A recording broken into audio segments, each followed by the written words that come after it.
समुंदर किनारे के एक छोटे से गांव में एक हिली सुबह हुई।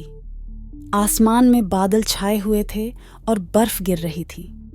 इसी मौसम में एक रेलवे स्टेशन पर एक छोटे से गांव के लोगों ने एक रेलवे कार्रवाई की तो उन्होंने अपनी हरियाली वाले गांव की खुशियों की ओर सफर किया। करीब 2 घंटे की यात्रा के बाद रेलवे स्टेशन पर उन्होंने बीडी हर्षित भावना में चढ़कर एक छोटे से होटल में रुके। वहां उन्होंने अपने दोस्तों के साथ खाना खाया और बातें की।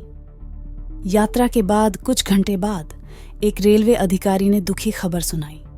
वे सभी यात्री और होटल के स्टाफ को अपने कमरे में जमा कर दिया क्योंकि एक यात्री की हत्या हो गई थी। यात्री के शरीर के पास एक कुटिया का चाबी मिला था और यह स्पष्ट था कि वह आत्महत्या नहीं कर सकते थे। रेलवे पुलिस 3 साक्षरों की जांच करने के लिए आई। एक अधिकारी, एक सैन्य अधिकारी और एक गवर्नमेंट अधिकारी। वे सबके पास अलग अलग सुस्ताए हुए गवर्नमेंट सुविधा की तरह कुछ है। उन्होंने होटल के हर कमरे की जांच की और वही अद्भुत चीज खोजी जो रेलवे कर्मचारी के शरीर के पास मिली थी, एक कुटिया का चाबी। तब पुलिस अधिकारी ने एक सर्कस उपस्थित यात्री की कहानी सुनी कि वह अपने कमरे में सोते समय एक अद्वितीय दृश्य देखा था। उसने बताया कि वह देखा कि रेलवे कर्मचारी कमरे के दरवाजे को खोलते समय कुटिया के चाबी को वहीं छुपते हैं और उसका उपयोग वह यात्री कमरे में कर रहे थे। पुलिस अधिकारी ने समझ लिया कि रेलवे कर्मचारी ने अपने ही कमरे में रेलवे यात्री की हत्या की थी और उसने चाबी को यात्री के शरीर के पास रख दिया था ताकि यह लगे कि यात्री ने आत्महत्या की। इस तरीके से रेलवे कर्मचारी ने अपनी हिम्मत और दिलेरी का सबूत दिया और खुदकुशी का दोषी ठहरा गया।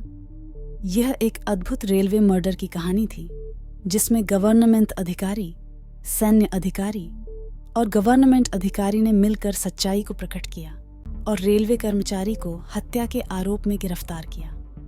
उन्होंने यह भी खोजा कि रेलवे कर्मचारी के पास मृतक के कमरे का चाबी कैसे पहुंचा और क्या मोटी यात्रा के दौरान वह यात्री की हत्या करने का योजना बना रहा था। यह घटना एक अद्वितीय रूप से सुलझी जहां 3 साक्षरों ने मिलकर तर्क और साक्षरता का उपयोग किया और रेलवे मर्डर का पर्दाफाश किया। इसके बाद छोटे से गांव के लोगों के लिए सुरक्षा बढ़ गई और वे अपनी यात्रा का आनंद फिर से ले सके।